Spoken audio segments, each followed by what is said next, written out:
Okay.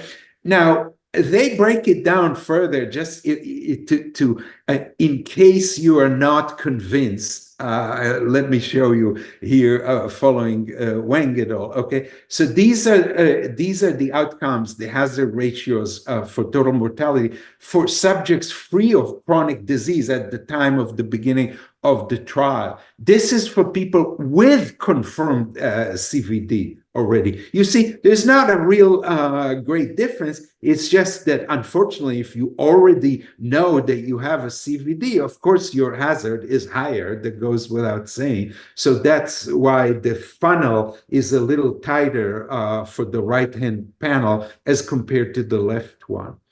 And on the lower two panels, we address cancer over here and diabetes over here. So subjects with cancer, again, same funnel, equally wide. In other words, you can have the benefits of a healthy plant-based diet even if you already carry a cancer diagnosis, unfortunately. And the same, if less robustly, also applies to diabetes. Okay, this again is from our paper asking, okay, where are the, remember I showed you right here, okay, over here. Oh, look at that. The closer to AHI, again, alternative healthy eating index, the closer to AHI your diet is, the lower your cardiovascular disease. And oh, by the way, it's also lower emissions. Okay, so now coming here, we're saying, nice. And what are the food items that contribute those emissions?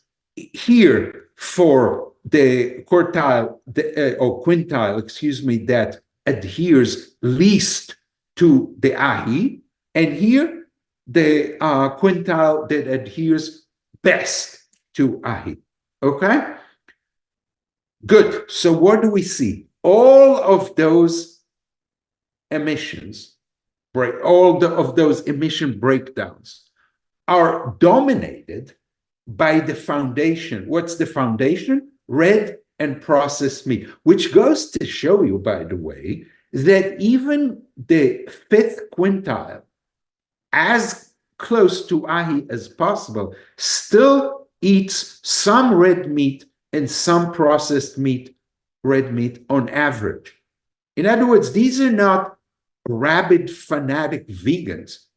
No, these are just people who are a little more mindful of their diet. Believe me, no skin off these people's backs, okay? Adhering to this diet, complete with indulging with, with everything that you may think of as indulgence, okay? But just a little less of it, that's all. Okay, so this is this one, dominating the scene. Next one is other foods. That's not that helpful because it's anything that isn't one of those that are enumerated here. Okay, but the third one that's specific, what's that? That is right here, eggs. Okay. No, excuse me, dairy. This is it. Excuse me. So red and processed meat here. This is miscellaneous debris, so let's not worry about it. This, dairy, and the next one, poultry. In other words, it's the small amounts of animal-based products in the diet of the people who adhere as close as possible, not as close as is present in this cohort to AHI, their main sources of emissions are not nuts, not legumes, not any of those things. It is animal-based products. By the time you are done with animal-based products, you are here. Look at this.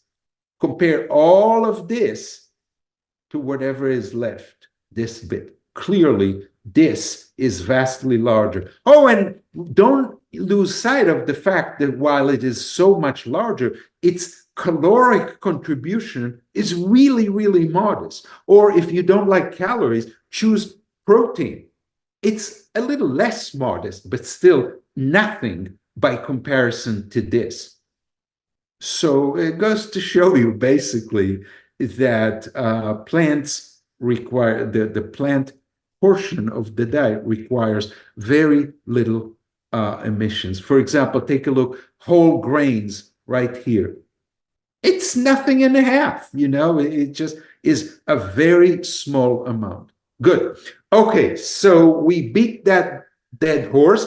Let's move on to another key impact, and that is land use. But I'm reminding you here from the nice poor Nemechek paper, okay, I'm reminding you where are the emissions coming from that are related to feeding ourselves, okay? And we said that about a quarter comes from land use. So here is a nice satellite picture image of Earth, and here, and you think, oh, what am I seeing here? Just the Northeast, and here the Rockies, and here I see the Central Valley, geographical feature. Here I see the Amazon basin and so forth. But if you zoom in, and certainly today's satellites allow you perfect resolution, well, what do you see? Basically, agriculture is what you see. Okay, so let's focus on that for a minute. Okay, here is the same calculation I showed you earlier, replacing the beef with a nice msabaha. And here you see how much land right here. Okay, this is how much land giving yourself this steak requires. That's about 3.5 square meters allocated for a whole year per person per day.